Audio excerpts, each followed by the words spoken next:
never gonna be just like everyone else. I'm not supposed to be. I'm supposed to be me. Yeah, yeah. So I've noticed that the ability for someone to remain clear and correct in their actions and open-minded to the possibilities and ready to react appropriately to whatever comes has a lot to do with their emotional state. And I've also noticed that within my own skydiving, that the physiological state that I'm in changes how I feel about the skydive, but it also changes the way that I feel about myself. And so in the process of going up in airplanes with people who are terrified, I've learned a number of things. And one of the things that I've learned is that the process of learning how to deal with fear is not something that we're all very skilled in. And that process, if we become adept in it, can benefit us in every aspect of our lives. So when we deal with fear, we're dealing with really two different types of fear. We have hot fear, which is emotionally charged, it's intense, it's a physiological experience that we can feel, that we can measure as scientists. We can see the heart rate escalating, the blood pressure escalating, changes in the blood flow in the body, changes in the brain. And it changes what we're capable of doing, increasing our abilities in some categories and decreasing our abilities in other categories of behavior and thought. And I've also noticed that in addition to this hot fear, we also have a cold fear, which is generally caused by an emotional hot experience that happened sometime in the past, that causes us to have a pattern recognition program that causes us to avoid similar circumstances. That avoidance may save our lives if we recognize a danger before it actually arrives. The anticipation of danger is how we utilize our big brain to avoid big problems. However, as many of us have realized, that this process of dealing with questionable circumstances that look a lot, or at least in our minds, a lot like what we've seen in the past, it causes us to avoid things that have tremendous benefit.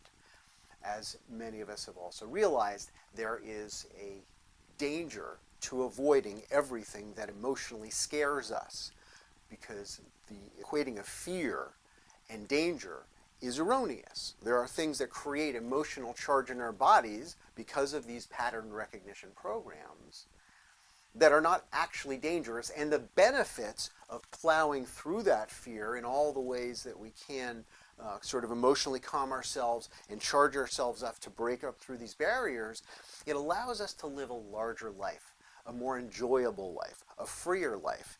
And as a society, we have the potential to solve all of our problems, but the fear often gets in the way of our beginning the process to solve those problems because of our avoidance tactics. Because we're traumatized. For a lot of different reasons, we have experienced things that were absolutely terrifying and recoiled. And as a result, we have then found ourselves avoiding benefits of doing things that scare us. So let's take a look at a little video. This is a video of my son. Now, he, at this point, at 2 years old, was not able to swim. Right? And so he, just because of his basic nature as a child, because of his genetic predisposition, he is a gung-ho little guy.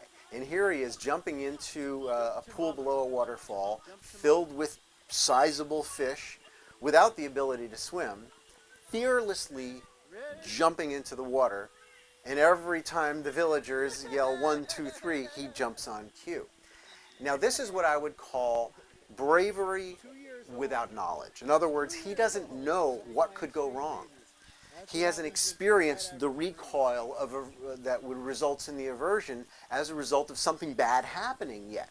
Nothing bad has happened in this context for him. And so he's absolutely fearless, blindly so. Now, he's surrounded by safety, obviously, and I think he knows that his parents are going to help him. But he doesn't know that he's about to go big and dunk himself. So now he's underwater.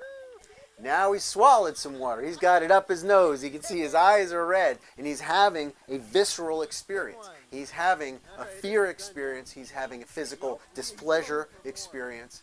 And he is, of course, now questioning whether this was a wise choice for him. But he also has this burning desire within him. I think all of us have this, but even more so as children, to live life to the fullest despite fear. So he's going to try to go for this again. He wants it. He wants it so bad. And he's scared, though. That's the problem. And so he gets back up onto this rock in the same circumstances before. He's done it many times in this day. And here he is, ready to go. And you can hear people, yelling the countdown, and he's not doing it. He's stuck.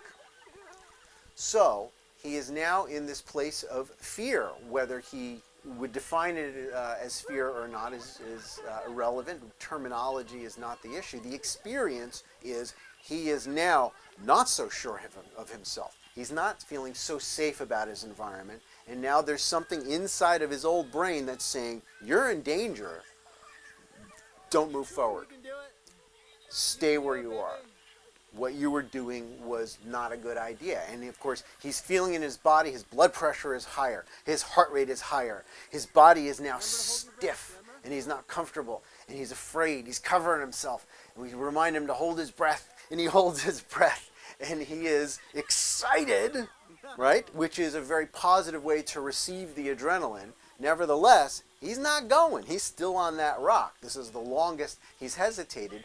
As many of us in the skydiving and base jumping community have realized, the longer you stand there waiting to jump, the harder it is to finally get yourself that kinetic energy that's going to begin this experience that you want. So can you imagine yourself here, in his shoes, afraid to go? Can you think of things in your life where you find yourself afraid to move forward, afraid to express yourself, to tell the truth, to do the thing that you know you need to do on a soul level, on a moral level, right? On a career level, a relationship level? You gonna do it? Here we go. He breaks through. Now he's in a new place. He's moved from this place of fear with knowledge. Now he's broken through the barrier through his own heroism and support of his community to a new place called bravery with knowledge. And I would call that heroism. That big smile is a knowledge that I did something heroic, that I broke through a fear that is real to me, right? Doing something that scares other people that doesn't scare you is not heroic, in my opinion. Right? So when we dig deep and we face our real fears that have some benefit on the other side of it, some profit, if you will, for our soul, well, that's worthwhile. Fly so high, free as an